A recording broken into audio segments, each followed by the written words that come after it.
para pencinta teori komunikasi. Hari ini kita ketemu lagi. Kita untuk hari ini akan berbicara tentang teori analisis transaksional. Ini betul-betul sebuah teori komunikasi yang mampu menjelaskan fenomena komunikasi secara komprehensif dan mendalam, khususnya ketika kita ingin menjelaskan perilaku komunikasi antar manusia. Analisis transaksional termasuk teori yang sudah lama dikembangkan. Pertama kali teori ini dimunculkan oleh Eric Berne. Dia menggagas teori ini pada tahun 1950-an. Berne pada awalnya adalah pengikut Freud, tapi kemudian dia memisahkan diri untuk mengembangkan teorinya lebih lanjut dengan mengatakan bahwa teori yang akan dia kembangkan lebih realistis dan lebih merepresentasikan fenomena komunikasi yang terjadi di antara manusia. Nah, yang ingin saya tekankan di sini adalah dengan memahami teori analisis transaksional, kita akan mampu menjawab 3 pertanyaan. Pertanyaan yang pertama adalah, ketika kita berkomunikasi dengan orang lain, apa sesungguhnya yang terjadi pada diri kita? Yang kedua, apa yang terjadi di antara orang-orang yang terlibat komunikasi ketika mereka berinteraksi satu sama lain? Yang ketiga, bagaimana kita dapat mengidentifikasi, kemudian memahami dan mengendalikan aspek yang terkait dengan komunikasi yang sedang berlangsung tersebut. Secara sederhana, jadi analisis itu kita artikan sebagai sebuah proses memeriksa secara detail, sedangkan transaksi sebagai proses pertukaran pesan di antara 2 orang. Menurut analisis transaksional, ada 6 aspek yang paling penting untuk kepentingan komunikasi, khususnya yang harus kita pelajari. Yang pertama adalah ego state, itu faktor yang paling penting ketika kita bicara tentang analisis transaksional. Yang kedua, transaksi. Itu proses pertukaran pesan. Gitu. Yang ketiga adalah stroke. Kemudian yang keempat, live script. Kemudian yang kelima, games, people play. Dan yang keenam, kontrak. Ini 6 dimensi yang sangat penting dalam mempelajari analisis transaksional. Ego state ini dianggap sebagai sumber dari perilaku komunikasi manusia. Jadi ketika kita misalnya berbicara pada orang lain seperti tersenyum, tertawa, membentak orang, memuji orang, melompat-lompat, tertawa terbahak-bahak, itu semuanya dikendalikan oleh ego state kita. Ada 3 ego state pada diri manusia. Ego state orang tua, ego state dewasa, dan ego state anak-anak. Ego state orang tua terkait dengan segala norma-norma, atau cara berpikir normatif yang kita gunakan dalam berinteraksi atau berkomunikasi dengan orang lain. Sedangkan ego state dewasa merepresentasikan penggunaan pikiran atau cara berkomunikasi yang netral, rasional, terbuka, berorientasi pada pemecahan masalah, menggunakan logika, berbasis pada data misalnya. Nah, itu ego state dewasa. Sedangkan ego state anak-anak lebih terkait dengan dimensi emosional. Tanpa ada batasan-batasan normatif atau aturan-aturan ketat yang bersifat logis, maka kita menggunakan ego state anak-anak kita. Yang perlu kita pahami dalam mempelajari analisis transaksional adalah ego state tadi, yaitu sumber dari perilaku komunikasi manusia. Yang kedua, transaksi. Nah, yang menarik dalam analisis transaksional, transaksi manusia itu semuanya bisa disederhanakan hanya dalam 3 bentuk. Yang pertama, transaksi seimbang. Yang kedua, menyilang. Yang ketiga, terselubung. Yang transaksi seimbang itu adalah ketika pesan yang kita kirimkan mendapatkan respon yang sesuai. Dan transaksi menyilang itu adalah bentuk transaksi ketika pesan yang kita kirimkan mendapatkan respon yang tidak sesuai dengan harapan kita. Transaksi semacam ini tidak bagus karena menimbulkan kekecewaan, ketidakpuasan pada kedua pihak yang juga mungkin menyulut konflik ya. Dan yang ketiga adalah transaksi terselubung.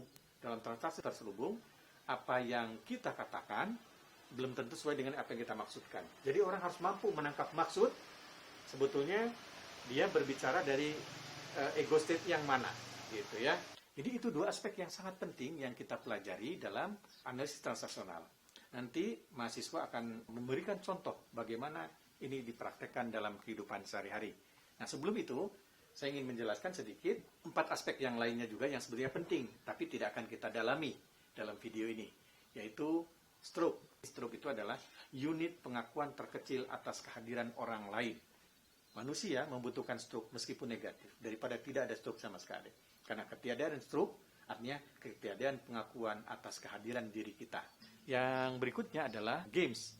Nah, dalam komunikasi, ada namanya psychological games. Ini dikembangkan oleh Eric Berne. Kita seringkali sebetulnya berhadapan kadang-kadang dengan situasi yang sama, dengan hasil yang sama, tapi kita tetap melakukan komunikasi itu. Games itu adalah peristiwa yang sudah kita tahu hasilnya seperti apa, tapi kita berpura-pura melakukannya dengan baik. Yang lain adalah life script. Life script itu adalah naskah kehidupan. Jadi seorang itu bebas untuk memilih bagaimana cara dia cara dia hidup ini. Apakah dia yang mencari hidup dengan positif? Nah, disebutnya saya oke, kamu oke. Saya memperlakukan diri saya oke, saya memperlakukan orang lain oke, maka kita bisa saling berkontribusi satu sama lain. Ada yang saya oke, kamu tidak oke. Ada yang kamu tidak oke, saya oke. Atau saya tidak oke, kamu tidak oke. Orang semacam ini orang yang sudah putus harapan karena tidak ada yang berarti lagi di dunia ini. Dan yang terakhir adalah kontrak. Analisis transaksional percaya bahwa perilaku komunikasi manusia itu bisa diperbaiki. Oke? Dan perilaku komunikasi manusia bisa dirancang sedemikian rupa. Dan kita bisa melakukannya dengan cara kontrak. Nah, itu konsep-konsep penting, 6 konsep penting dalam analisis transaksional. Kita akan melihat bagaimana ini diaplikasikan dalam kehidupan sehari-hari. Teori ini sebetulnya bisa kita aplikasikan sangat luas untuk kepemimpinan, politik, pendidikan, community development, seterusnya. Nah, berikut kita akan melihat bagaimana aplikasi teori ini dalam kehidupan sehari-hari, dalam berbagai setting yang akan dilakukan oleh mahasiswa ilmu komunikasi, Fakultas Ilmu Komunikasi Universitas Padjadjaran. Selamat menyaksikan. Terima kasih.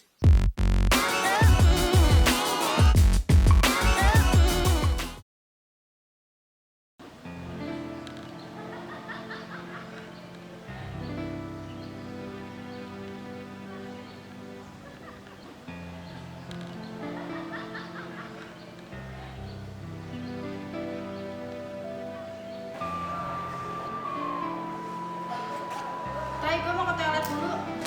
Jangan nyontek ya.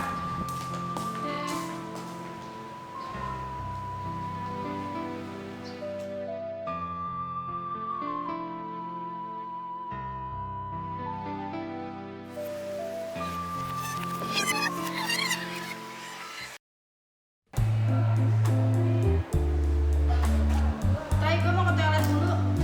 Jangan nyontek ya.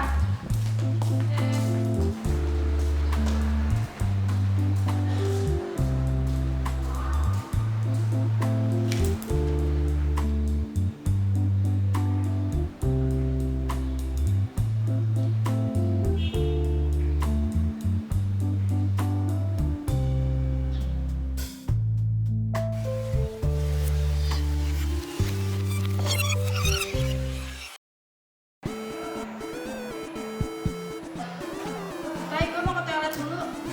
Jangan nyontek ya. Iya.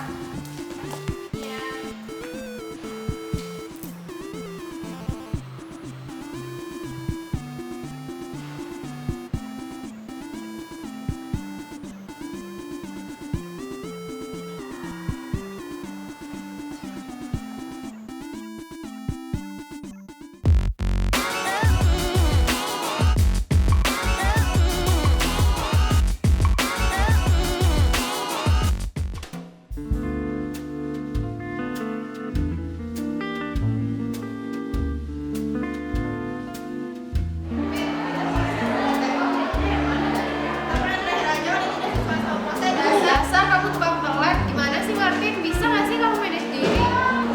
Ya maaf, gue gak suka lagi deh orangnya.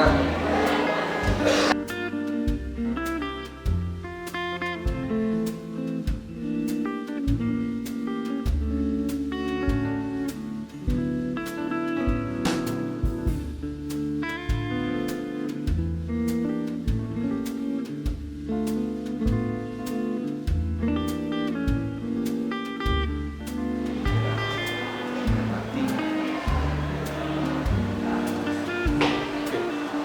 Coba itu tugas gua lu cek dulu deh.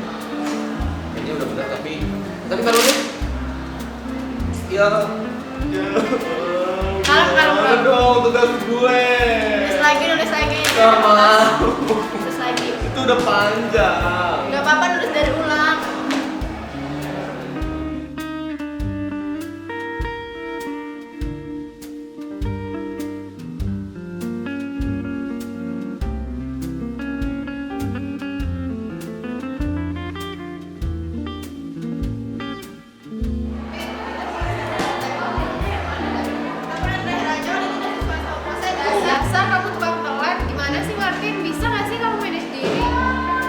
berani-beraninya lu bentak-bentak gua. Emang lu siapa?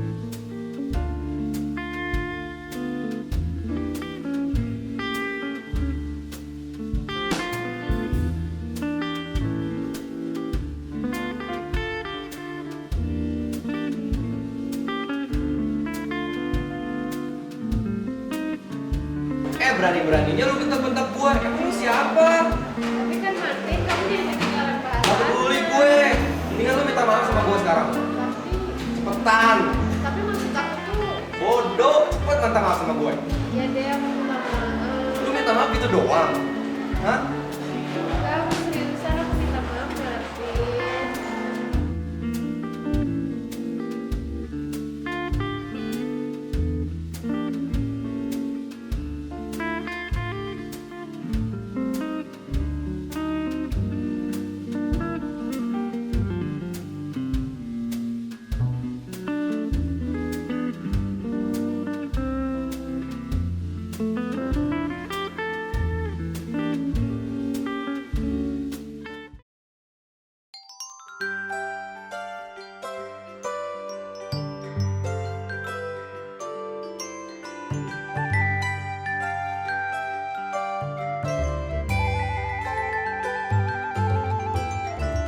Jadi gimana? Udah gak ada yang udah ngomongin lagi?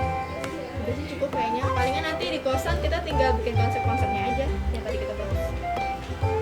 Lihat deh udah jam segini. Ide job baru, cie.